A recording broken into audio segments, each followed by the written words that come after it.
à toutes, bonjour à tous. Ravi de vous retrouver en ce deuxième jour d'Esprit Meuble ici à Studio M, le studio qui est implanté au cœur du salon Esprit Meuble et Esprit Contract. On va être ensemble toute la journée avec énormément de débats, de talks, d'interviews, etc. avec des sujets divers et variés.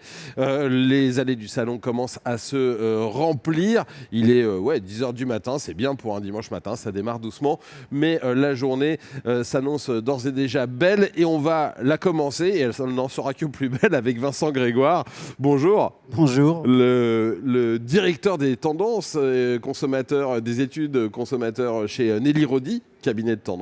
Tout à fait. Et ensemble, on va parler, on va essayer de planter un peu ce décor de contexte compliqué auquel tous les professionnels, tous les secteurs sont confrontés. Mais là, on va faire évidemment un petit focus sur l'ameublement. Un contexte qui est percuté par énormément de choses. Il y a eu le Covid, il y a eu l'inflation, il y a des guerres, etc., etc. Et vous en avez sorti une étude pour essayer de tirer des tendances. Voilà. Mais d'abord, peut-être, Vincent, un mot de cette analyse du contexte que vous faites chez Nelly Rodi.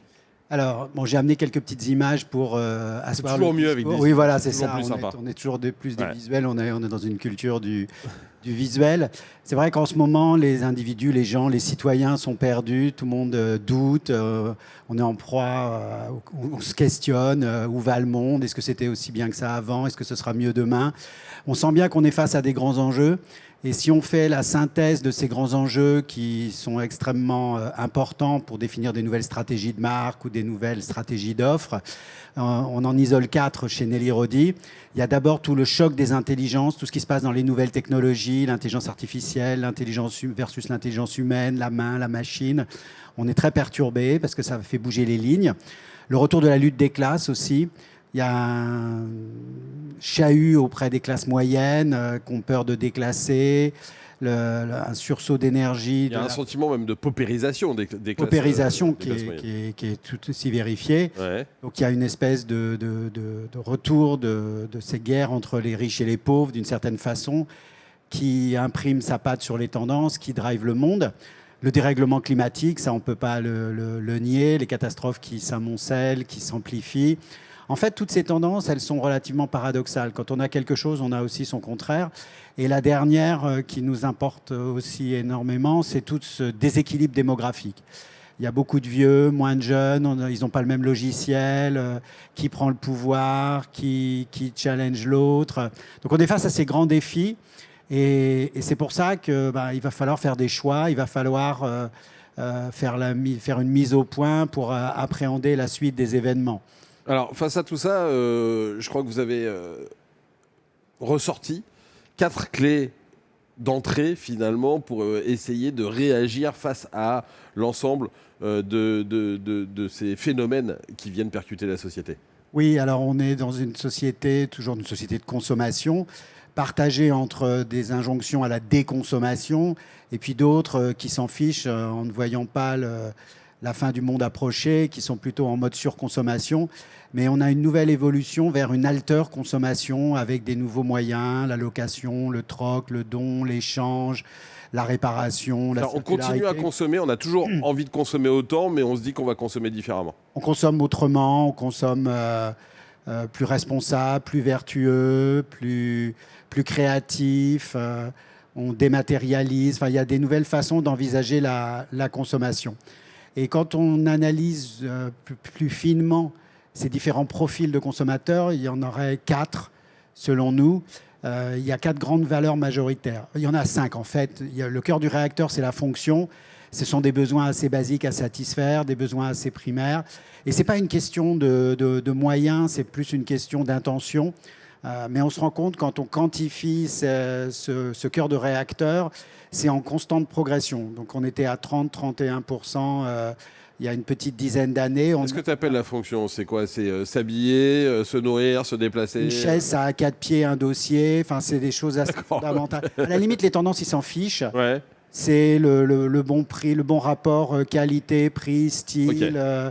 Et surtout, la clé d'entrée, c'est la fonction. Ok. L'anecdote. J'ai besoin d'une chaise, j'achète une chaise. J'achète une chaise. Peu importe la tête de la chaise. J'achète quelque chose de juste. Voilà. Voilà. Mais ça prend de plus en plus d'importance. On arrive à presque 40% dans la consommation de cette somme d'individus. Ok. Alors après, la première qui va nous intéresser, puisque ça va avoir un impact plus direct sur les tendances, ce sont tous les consommateurs attirés par des valeurs traditionnelles, qui font passer le laisser du temps au temps, qui font passer des notions d'héritage, de transmission en premier plan. Voilà, donc des choses assez patrimoniales, assez statutaires, assez conventionnelles, assez codées. Alors au contraire, il y a une autre posture qui est je veux quelque chose de plus disruptif, de plus singulier, de plus bling, de plus show-off, faisons la fête avant la bombe. Voilà, donc ça c'est un autre comportement plus expressionniste. Voilà, ils sont plus en mode militant, revendiqué. Voilà ça. Et puis il y a deux autres postures aussi qui sont aussi à considérer. Tous ces individus, et ils sont aussi en constante progression, qui abordent l'acte d'achat par le biais de leur cœur, de leur tripe. Il leur faut du coup de cœur, j'aime ou j'aime pas, j'adore ou je déteste, voire une consommation très irrationnelle, très intuitive, très abstraite. Voilà, c'est vraiment l'aléatoire qui prédomine. Et au contraire, vous allez me dire, il y en a beaucoup, mais pas tant que ça, pour qui la consommation, elle doit être très raisonnée. Eux, ils posent beaucoup de questions, ils challengent énormément d'où ça vient, qui l'a fait, pourquoi c'est fait, avec quoi c'est fait. Ils vont avoir des comportements plus responsables, plus raisonnables, comme le nom l'indique. Voilà, plus pragmatique. Ce qui est hyper intéressant dans cette quasi-analyse sociologique des comportements des consommateurs, c'est qu'en réalité, on peut être les quatre à la fois. Ça dépend des circonstances, ça dépend du jour de la semaine. Un même individu peut avoir les quatre comportements en même temps. Enfin, oui, alors souvent il flirte avec son voisin, c'est-à-dire un comportement traditionnel va flirter un peu avec l'émotion ou un petit peu avec la raison, mais il y a quand même une dominante. Et on observe quand même un recentrage, un focus sur sa valeur de constitution. Et donc ça a des incidences sur les tendances produits, offres, marché, nouveaux business. C'est ça que j'avais envie de parcourir avec vous pour y voir un peu plus clair. On va le faire tout de suite. Quelles sont les grandes tendances du coup qui peuvent émerger face à tout ça? Alors le consommateur traditionnel, on va commencer par lui. Il y a un gros sujet 2025 et après sur la quête d'identité nationale, régionale, les questionnements sur la territorialisation, la souveraineté, les frontières, l'appartenance, le réancrage dans une réalité, dans une identité, dans une culture, dans ses racines, dans sa mémoire. Ce qui n'est pas forcément négatif. Enfin, quand on parle d'identité, etc., on peut avoir une vision... C'est force de proposition positive, c'est ça qui est intéressant. On a commencé 2024 a déjà commencé à aborder ce sujet-là avec... les questionnements de la place de la France avec les Jeux Olympiques, avec Slimane à l'Eurovision, avec la réouverture de Notre-Dame dans pas longtemps, avec la commémoration des 80 ans du débarquement. C'est quoi être français? C'est quoi être français en France? C'est quoi être français en Europe? C'est quoi être français dans le monde? C'est quoi réussir à se fédérer? C'est quoi ces événements qui finalement créent une cohésion nationale? Déjà, quelle est notre mémoire? Pour savoir où on va, il faut savoir d'où on vient. Ouais.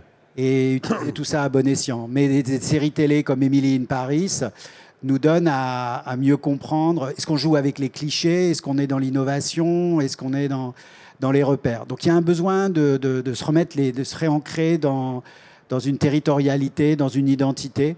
On le voit, hein, les tendances TikTok, par exemple, ces jeunes consommateurs trentenaires souvent, qui investissent dans la pierre, qui quittent les grandes villes, les centres urbains, même les périphéries, pour aller vraiment au fin fond de la campagne et qui éditorialisent la restauration d'un vieux bâtiment de ferme. Donc on peut les suivre au quotidien, ou le retour des bibliothèques, de la culture, des livres, notamment chez la Gen Z. C'est très intéressant ça aussi, alors qu'on pourrait se dire ils lisent plus, ils lisent pas. Le beau livre a de l'intérêt, le beau livre qu'on va mettre en scène, Voilà, tout le retour de ces romans historicistes, de ces films historicistes. Enfin, il y a toute une vague de tradition autour d'une identité française, d'une culture française. Alors, on le voit par exemple avec le succès de Monte Cristo au cinéma, oui, voilà, ou des choses comme ça. Ouais. Voilà, et c'est pas fini, hein, il y a encore plein de signaux comme ça. Mais ça a une incidence sur le monde de la maison, sur la créativité, est-ce que ça doit avoir une patte française. Mais ça aussi, c'est une réaction à trop d'internationalisation, de globalisation, de standardisation, où ce sont les mêmes produits. Mais nos voisins se posent les mêmes questions. Hein. Trump a été élu sur le Make America Great Again. Les Chinois sont sur le même trip. En Italie, en Angleterre. Voilà. Donc il y a une montée de... Donc ça, c'est le premier phénomène, un phénomène de recherche d'identité, de cohésion nationale, de racines finalement, et de mise en valeur de ses racines peut-être. Voilà, et de sa culture, de sa singularité culturelle. Ça, c'est le premier phénomène. Donc. Le deuxième, qui est plutôt lié à l'émotion, il y a un besoin de fantaisie, il y a un besoin de rêve, il y a un besoin de nouveaux imaginaires, de nouvelles réalités, de réalité augmentée, d'ironie, prendre des trucs à contre-pied, de se moquer, enfin voilà, d'aller vers ces dimensions plus surréalistes. Il y a des expositions aussi en ce moment à Beaubourg, par exemple, sur le surréalisme. Il y a beaucoup de sujets sur le surréalisme. Donc, avec la montée de l'intelligence artificielle, est-ce qu'on est dans le réel, est-ce qu'on est dans le virtuel, jouer avec nos perceptions, nos émotions, et le besoin de mettre de la fête, mettre du festif, c'est très intéressant. Ça. La bonne nouvelle, c'est qu'on n'a pas totalement perdu cet esprit festif, ironique, un peu second degré.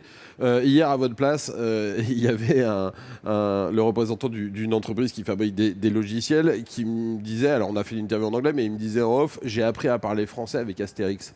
Ouais, il y a un peu cet esprit Astérix, là, de second degré, de choses comme ça, de regard décalé. Quand le premier degré est flippant, quand justement, je disais au début, on doute, on est un peu en mode incertain. Voilà, il faut se raconter des histoires. C'est comme les gosses, quand ils vont se coucher, on leur raconte des histoires, ils s'endorment mieux. Donc ça introduit des tendances qui sont intéressantes dans le monde de la maison, dans le monde de l'habitat. Le besoin de célébrer, c'est-à-dire de faire la fête pour un oui, pour un non, pour justement oublier cette réalité, se planquer dans des réalités idéalisées.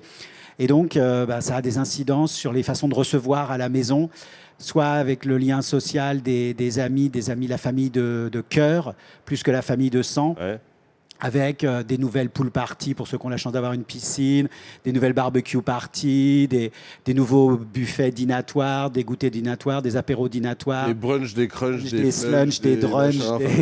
On a tout inventé là. Ouais. C'est rigolo, mais c'est assez symptomatique. Mais ce qu'il y a de marrant, c'est que pendant très longtemps, on faisait la fête le soir.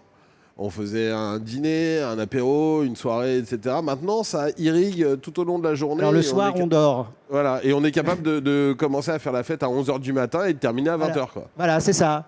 Ouais. Et pour pouvoir embarquer les gosses dans l'aventure. Donc il y a une façon de retrouver du lien social choisi. Donc il y a les célébrations et il y a aussi toute la montée de cet irrationnel. Voilà, émotion, comment s'entourer de bonnes vibrations, de bonnes énergies. Donc c'est aussi le développement de ces nouveaux marchés dans le monde de la maison, autour de la spiritualité dans la maison, les porte-bonheur dans la maison, les talismans, tout ce qui va protéger sa maison. Quand on voit les catastrophes naturelles à la télévision, on a l'impression qu'on peut perdre sa maison du jour au lendemain, qu'on peut perdre ce qui nous protège. Donc on a envie et besoin de la protéger. Donc c'est pas anecdotique, mais les ventes de Dreamcatcher, de cigales qu'on accroche sur la porte, les yeux turcs, voilà, les mains de Fatma, voilà, tout ce genre de choses. Tout ce qui va protéger la maison, amener un 6e, 7e sens, quelque chose d'un peu magique, conjurer le sort. Ça, c'est particulièrement vrai chez les jeunes. Je vais pas vous raconter ma vie, mais moi, j'ai une fille qui est une jeune adulte. Ouais. Et ses copines sont parties, et même elle, tout le monde est parti s'installer à droite à gauche pour les études et tout. Et elle s'achète des yeux turcs. Oui, tout à fait. Les unes les autres, parce que ça les protège du mauvais sort. Ouais, il y a un vrai truc comme ça chez les jeunes, un retour à ce truc qu'on aurait pu estimer ringard, ou qu'ils auraient très bien pu estimer ringard, mais pour eux, c'est extrêmement important. Ouais, mais c'est un complément. Nous, chez Nelly Rodi, on observe beaucoup la façon dont la jeune génération se comporte. On travaille pour des grandes applis de rencontres, et on s'est rendu compte qu'avant d'aller pécho pour un date, ils se faisaient leur signe astrologique, ils mettaient des pierres qui attirent la chance, l'amour, le pognon dans la poche, ils se mettaient des petits petit bracelet miraculeux. Enfin, voilà, quand la réalité est douteuse, On essaie de se raccrocher à autre chose. De surréalité. Ouais. Donc ça, c'est la deuxième tendance. Et j'y rajouterais aussi, je parlais des familles de cœur tout à l'heure, la façon dont la famille de sang évolue, et ça a aussi des incidences sur le cadre de vie. C'est que, voilà, notamment avec la jeune génération, ils font moins d'enfants, ils en veulent moins, mais par contre, ils veulent bien prendre un chien, un chat. Et la montée de ce business de l'animal de compagnie, ça a des incidences aussi sur le choix d'un canapé, le choix d'une cuisine, les accessoires déco qu'on va mettre dans la parce maison. Que, du coup, ils traitent les animaux de compagnie comme un enfant. Comme un enfant. Ouais. Comme un enfant. Et souvent même sur investissement. Bon, ça dure moins longtemps qu'un enfant. On arrive plus facilement, moins de trucs, on est d'accord. On arrive plus facilement à habiller un chien avec un petit manteau et lui mettre un collier comme on veut que le gosse à 5 ans. Mais voilà, c'est une façon aussi de s'approprier une part de naturalité dans son cadre de vie. Donc ça, c'est la deuxième tendance, c'est tout ce qui a trait à l'émotion, finalement. À l'émotion. Ouais. La troisième tendance de fond, elle a plutôt un lien avec l'expression. Là, sont toutes ces postures vertueuses de responsabilité, voire de militance. C'est des comportements plus dissidents, plus politiques, plus engagés, plus sérieux, qui pourraient être un peu boring, un peu ennuyeux. Voilà, mais on est plutôt dans la disruption. Donc, comment remettre du sens dans la consommation, de l'activisme, de la maturité. Et ça a des incidences aussi sur, bien sûr, les nouvelles façons de consommer, la circularité, lire les étiquettes, enfin, un engagement plus conscient, combattre l'appropriation culturelle dans beaucoup de tendances. Et si j'en retiens une plus importante, on a eu un choc quand même à la cérémonie d'ouverture des Jeux paralympiques. On a pris conscience de cette notion de handicap, de cette notion de dissonance, de déficience. On a eu aussi le succès du film d'Artus, un petit truc en plus. Et donc, il y a des sujets de société qui pointent vraiment leur nez, des sujets de fond, autour de la façon de gérer les problèmes de santé mentale. Vous allez me dire, mais qu'est-ce que ça vient faire dans la maison ? Justement, ça a des incidences sur la qualité du sommeil, sur la réparation, sur la sécurité dans la maison, sur l'engagement, les défauts de mobilité. Donc, d'où l'émergence de propositions plutôt à des bureaux, des plans de travail qui s'adaptent en fonction des morphologies. Ce que j'allais vous dire, c'est l'adaptabilité finalement voilà. des espaces pour que ça corresponde à tout le monde. La modularité, et puis prendre conscience que ça peut nous arriver aussi, qu'on peut être tous confrontés à des problèmes de vue, des problèmes de mobilité, des problèmes d'activité. Donc ça aussi, c'est un sujet de fond sur lequel je voulais attirer l'attention. Voilà. Et puis le petit dernier, c'est tous les consommateurs qui engagent d'abord leur cerveau au moment de la consommation. Donc eux, ils sont en recherche dans la maison, dans le cadre de vie, dans le mobilier, dans les objets. Une quête de meilleur, moins et mieux, de la qualité, du sens. Ils sont plus attirés par tout ce qui regarde vers demain, qui va améliorer leurs conditions de vie, des produits plus tech, plus performants, plus adaptables, plus solutionnistes. Donc ça aussi, c'est intéressant. Souvent des sujets d'écologie positive, alors souvent ce qu'on appelle la RDSE, c'est-à-dire de la recherche et développement pour améliorer. De toute façon, c'est une nouvelle génération de designers qui travaillent avec des épigénéticiens, avec des scientifiques, avec des sportifs, avec des astrophysiciens, avec tout ce genre de talents pour préparer demain et trouver des solutions viables pour économiser l'énergie. Alors là, il y a 2 sujets dans le monde de la maison qui sont importants. Ouais. La maison détox, la maison un peu bunker. On parlait de cocooning, on parle de plus en plus de bunkering. Ouais. Rester chez soi, mais se protéger de tous les invasifs. On a eu l'épisode punaise de lit, plus ou moins. Et donc, c'est pas détox, c'est la maison. On veut détoxifier sa maison. Ouais. On veut éviter que c'est la maison no-tox, en fait. La maison cool-tox. Ouais, c'est ça. Les mauvais rayons de la lumière, les mauvaises bactéries, les mauvaises ondes. Donc, on a besoin de filtrer son cadre de vie de manière à empêcher. Enfin, c'est quand même aberrant que pour faire l'eau des toilettes soit pas encore de l'eau grise. Enfin voilà, donc il y a un sujet là-dessus. Ouais. Et le sujet le plus important, c'est toutes ces tendances autour du bruit, du son. Comment valoriser le bon son, le bon bruit, la bonne qualité, se protéger des mauvais C'est lui sons. que j'ai choisi sans l'imposer à mon voisin de palier. Voilà, c'est ça. Ouais. Et la qualité du son, alors bien sûr l'image, mais la qualité du son, et ça revient très fort, les nouvelles propositions de hi-fi qui deviennent comme des meubles ou qui redeviennent comme des meubles. On peut choisir ces façades de meubles tourne-disque, le retour du vinyle, comment organiser, comment classer sa passion des vinyles, comment mettre des Si vous avez pochettes. une solution, je suis preneur. Ça fait Mais c'est un 30 ans que je cherche, j'ai jamais trouvé la bonne solution. On a des solutions auprès des fabricants et des détaillants. Mais ce qui est assez curieux, c'est que c'est la jeune génération. Et puis, ils veulent des panneaux acoustiques, ça a des incidences aussi sur sur des sièges massants avec des enceintes pour diffuser la bonne musique, pour une génération qui est souvent habituée au casque. Voilà, donc comment filtrer les sons, comment restituer les sons. Donc ça, c'est les 4 grandes tendances que vous avez dessinées et qui peuvent évidemment s'appliquer au monde de la maison. Fermé à l'écran, comme ça. Et de l'ameublement, voilà les 4 grandes tendances, on va les voir à l'écran. Et avec tout ça, pour terminer, quelle conclusion vous en tirez les entreprises auxquelles vous présentez ça, à la fin, elles vous disent « Ok, mais avec tout ça, on fait quoi ?» On fait quoi? Il y a urgence. Nous, on leur dit... les tendances, c'est une somme d'informations. On ne peut pas tout faire. Il faut savoir faire des choix. Et il faut surtout être focus. Donc, ce qu'on leur conseille, c'est vraiment de se recentrer sur leurs forces, mais en étant conscient de leurs faiblesses, des points à améliorer, et d'arrêter de partir dans toutes les directions, d'être dans l'opportunisme, d'être dans choisir un combat, quoi. Choisir un combat, avoir des convictions, une vision, un projet. De toute façon, c'est dans la tempête qu'on retrouve les meilleurs capitaines. Et de se recadrer, de se repréciser, voilà, de faire la part des choses pour après aller picorer dans les tendances qui va être bon pour eux.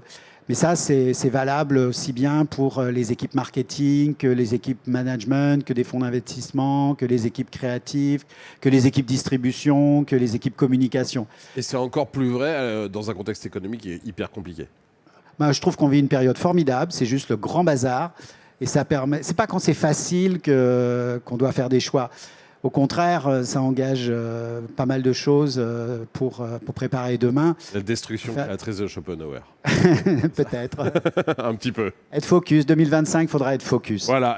Merci beaucoup. C'est le mot d'ordre. Être focus. Merci beaucoup, Vincent Grégoire. On se retrouve un peu plus tard dans la journée pour parler d'hospitalité. Un débat d'hospitalité, ouais, exactement. Voilà. Autour de l'hospitalité, on se retrouvera un peu plus tard parce qu'il va y avoir des débats et des interviews tout au long de cette journée ici à Studio M en plein cœur d'Esprit Meuble. Restez avec nous, on va se retrouver dans à peu près 1 heure maintenant, vers 11h30. Et puis d'ici là, je vous souhaite un très bon dimanche. Et si vous êtes dans les allées du salon, profitez-en bien. À tout à l'heure.